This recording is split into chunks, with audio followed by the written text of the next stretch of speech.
Hello বন্ধুরা, চলে এসেছি সকাল সকাল একটা নতুন ভিডিও নিয়ে। দেখতেই পাচ্ছ আমি আর মধু কিন্তু ট্রেনটাকে ফেল করে দিয়ে চলে যাচ্ছি টোটোয় করে মেমারির দিকে, কারণ আমরা সাজগোজ করতে করতেই ব্যাস ট্রেনটা চলে গেছে আমাদের ছেড়ে। তো আমি টোটোতে করে ওখানে পৌঁছেছিলাম, কিন্তু তারপরেও ট্রেনটা পাইনি। দেখাচ্ছে কিন্তু মানে হোয়ার ইজ মাই ট্রেনে যে ওরা বাগিলায়, কিন্তু দেখি ও বাবা ট্রেন নিমোয়।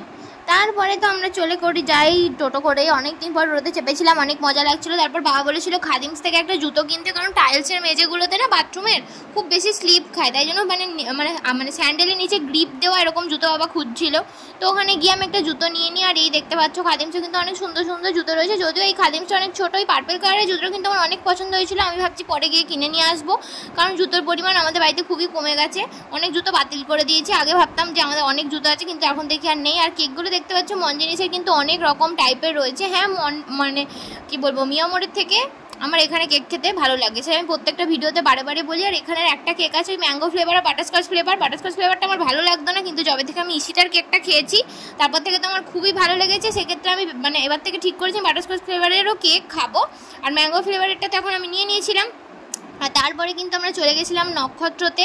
আর মাসুদের বার্থডে কিন্তু এক সপ্তাহ আগে চলে গেছিলো, কিন্তু মাসুদ যেহেতু আমাদের অনেক ভালো বন্ধু হয়, ও আমাদের বিপদ আপদে সবসময় পাশে থাকে, আর ওর মেন্টালিটিও অনেক ভালো অন্যদের থেকে। তো সেই জন্য সব মিলিয়ে বলতে পারো খুব কাছের মানুষ বলে আমরা ওর বার্থডেটা আবার ভেবেছিলাম যে আমরা সেলিব্রেট করবো।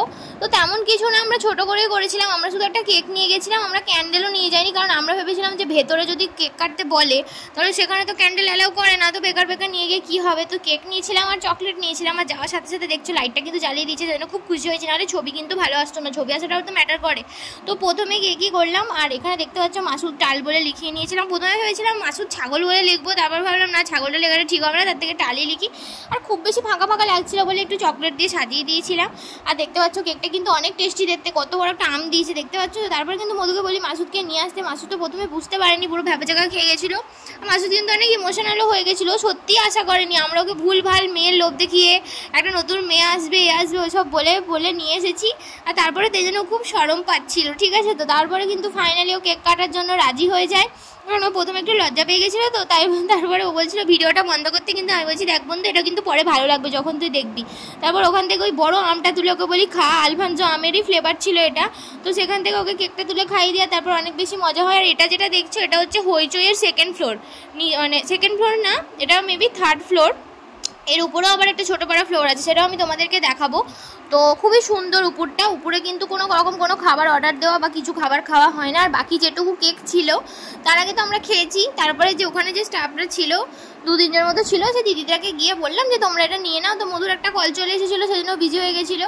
আর তারপরে হচ্ছে যে এই দেখতে পাচ্ছ এটা কিন্তু 4th ফ্লোর, মানে প্রথম ফ্লোরে আছে 1 বাইট আর কিছু দোকান আছে। সেকেন্ড ফ্লোরে আছে হইচইয়ের, মানে যেখানে খাওয়া দাওয়া হয়। থার্ড ফ্লোরে ওই যেটা তোমাদের দেখালাম যেখানে কেক কাটলাম। আর তারপরে একটা রুফটপ আছে, সেটা ছোট্ট পাড়া টুরি ফুনি দিয়ে সাজানো, খুব সুন্দর। এখানে কিন্তু বার্থডে ডেকোরেশনেরও অনেক কিছু হয়, তো আমরা জানতাম না, তো প্রথমবার গেছি তো সেইটুকুই করেছি। আর তারপরে কিন্তু এখানে চলে গেছি আমরা সেকেন্ড ফ্লোরে খেতে। আর খাওয়ার জায়গাটাও দেখছো অনেক বেশি সুন্দর, কিন্তু এসিটা তেমন একটা বেশি কুলিং করে না, এটাই যা প্রবলেম। আর এখানে কিন্তু খাবারের মানে খাবার ঠিকঠাকই আছে। চাউমিনটা মানে যেটা হাক্কা নুডলস ছিল ওটা খেতে বেশি ভালো ছিল, কিন্তু সেই দিনটা কিন্তু শেষ হয়ে গেল খুব সুন্দরভাবে। তো পরের দিন সকালবেলা মানে রাত্রেবেলা জানতে পারি যে যেতে হবে একটা জায়গায়, সেটা হচ্ছে যে বাবার যে ছোটো মামিমা আছে ক্ষমা ঠাকুর, সেই ক্ষমা ঠাকুরের অ্যাক্সিডেন্ট হয়ে ক্ষমা ঠাকুর মারা গেছে। তো ওটা খুবই বাজে ব্যাপার, কারণ হচ্ছে 2 বছর আগেও আমি বিয়ে বাড়িতে গেছি, তখনও দেখেছি। আর খুব বেশি হাসি খুশি, খুব বেশি চঞ্চল, তাড়াতাড়ি মিশে যেতে পারে এরকম একটা মানুষ যদি চলে যায় না, তখন খুবই খারাপ লাগে। তো যাওয়ার সময় তো 2 ঘন্টা 2.5 ঘন্টার মতো রাস্তা, কারণ এখান থেকে রসুলপুর থেকে আমাদেরকে বর্ধমান যেতে হয়, আবার বর্ধমান থেকে রামপুরহাট 2 ঘন্টা। তো বসে বসে চলে যাই, অতটা কিছু মনে হয় না, কারণ যেহেতু আমরা শ্রীরামপুর কলকাতায় যাতায়াত করেছি। তো সেই ক্ষেত্রে তো তারপরে ওখানে পৌঁছে যাওয়ার আগে দিদিভাই আমাকে একটা ঝালমুড়িও কিনে দিয়েছিল। আর স্টেশনে যাওয়ার পরে তো অনেক ভালো লাগছিলো, কারণ এই সে বিয়ে বাড়ির সময় এসেছিলাম, তাই দিদিভাই বলছিল যে তো আনন্দের মুহূর্তে একটা সময় এসেছিলাম, আমার আজকে একটা দুঃখের দিনে যেতে হচ্ছে, সেটাই হলো কথা। আর এটাই দেখতে পাচ্ছ রামপুরের স্টেশন, অনেকটা কিন্তু তারাপীঠের ধাঁচের মতো রয়েছে, তাই জন্য দেখতেও অনেক ভালো লাগছে। একটা স্টেশনকেও যত সুন্দর করে সাজানো যায় সেটাও তো এখানে না গেলে তোমরা বুঝতে পারবে না। আর তারপর প্রথমে কিন্তু আমরা একদিকে যাই, সেখানে গিয়ে টোটোটা বলে নিয়ে যাবে না, আবার অন্যদিকে একটা টোটোর কাছে যাই, যাওয়ার আগে দেখি টাকাটাকে পাই। আমরা যেখান থেকে জেনে গেছিলাম যে 30 টাকা করে নেয়, অ্যাকচুয়ালি ব্যাপারটা হচ্ছে 10-20 টাকা নেয়, কিন্তু আমরা এখান থেকে ভেবেছি 30 টাকা এক একজনের নেয়। তো সেই হিসাবে এই যে মানে জেঠু ছিলেন তিনি বলেছিলেন 50 টাকা, যেহেতু রোদও বেশি ছিল সেজন্য আরও 10 টাকা বেশি দিয়ে। দেখতে পাচ্ছ এখানে কিন্তু কাজকর্ম চলছে, মানে এই রবিবার, সামনের রবিবার আছে হচ্ছে শ্রাদ্ধের কাজকর্ম। তারপর ওনাদের বাড়িতে যে হেল্পার ছিল তো তিনি আমাদেরকে একটা টোটো খুঁজে দেন। আমরা কিন্তু বেশি না, মানে 12টা 20-তে ওখানে পৌঁছেছি, 1টা 20-র মধ্যে কিন্তু আমরা ওখান থেকে ব্যাক করে গেছি। আর তারপর ট্রেনে করে চলে এসেছি, আর প্রচণ্ড গরম ছিল বলে আর ভিডিও করতেও ইচ্ছা করছিল না।